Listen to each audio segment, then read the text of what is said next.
Satyam Sundaram written and directed by C Prem Kumar. ఈయన 2018లో 96 movie లాంటి కల్ట్ క్లాసిక్ ఇచ్చారు మనకి. ఆ తర్వాత 6 years తర్వాత ఒక కొత్త కథతో కార్తీ అండ్ అరవింద్ స్వామి గారితో ఇంకో బ్యూటిఫుల్ సోల్ఫుల్ మూవీ ఇచ్చారు. సైలెన్స్, నిశ్శబ్దం. కొంతమందికి సైలెన్స్ ఇస్ పీస్ఫుల్, ఇంకొంతమందికి సైలెన్స్ ఇస్ ఫ్రైటనింగ్, చాలా భయం. And for some silence is violence.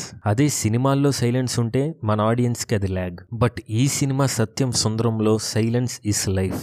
సినిమాలో ఉండే నిశ్శబ్దంలో జీవం పరిగెడుతుంది. ఒక మంచి సినిమా అర్థం నాకు తెలియదు, బట్ ఒక సినిమా చూసాక ఆ సినిమా మన ఇన్నర్ కాన్షియన్స్ తో మనతో మాట్లాడితే మనకదే మంచి సినిమా. ఈ సినిమా ఎలా ఉంటుందంటే, ఒక అందమైన సీతాకోక రెక్కల చప్పుడు మనకి వినబడితే ఎలా ఉంటుంది, నువ్వు పుట్టిన ఊరు మట్టి వాసన, పచ్చని పొలాల్లో నుండి సెలయేరులో నుండి సూర్యోదయం ఆస్వాదించినప్పుడు ఎలా ఉంటుంది, సూర్యాస్తమయం సమయంలో ఆకాశంలో పక్షుల్ని అలాగే చూస్తూ ఉంటే ఎలా అనిపిస్తుంది. ఈ సినిమా కూడా అలానే అనిపిస్తుంది, చాలా పీస్ఫుల్ గా. ఈ సినిమాలో స్టోరీ ఏముండదు, వెరీ సింపుల్ స్టోరీ. అరవింద స్వామి క్యారెక్టర్ సత్యం ఒక 22 సంవత్సరాల తర్వాత తన సొంత ఊరికి వెళ్తాడు. అక్కడ ఒక మనిషిని కలుస్తాడు, కార్తీ గారిని. వాళ్ళు కలిసి స్పెండ్ చేసే టైమే ఈ సినిమా. ఈ సినిమాలో కామెడీ కాదు, బట్ మన ఫేస్ కి చాలా వైడ్ మంచి స్మైల్ ఇస్తుంది. ఈ క్యారెక్టర్స్ మధ్య జరిగే కొన్ని ఆకతాయి సంఘటనలు. ఏ క్యారెక్టర్ కామెడీ చేయాలనుకోరు, బట్ అక్కడ మనం నవ్వుతాం అండ్ చాలా గట్టిగా బలంగా ఫీల్ అవుతాం. ఇలాంటి కథని ఏ డైరెక్టర్ తీయలేరు, ఎందుకంటే ఏ డైరెక్టర్ కి ఈ సినిమా ఇచ్చినా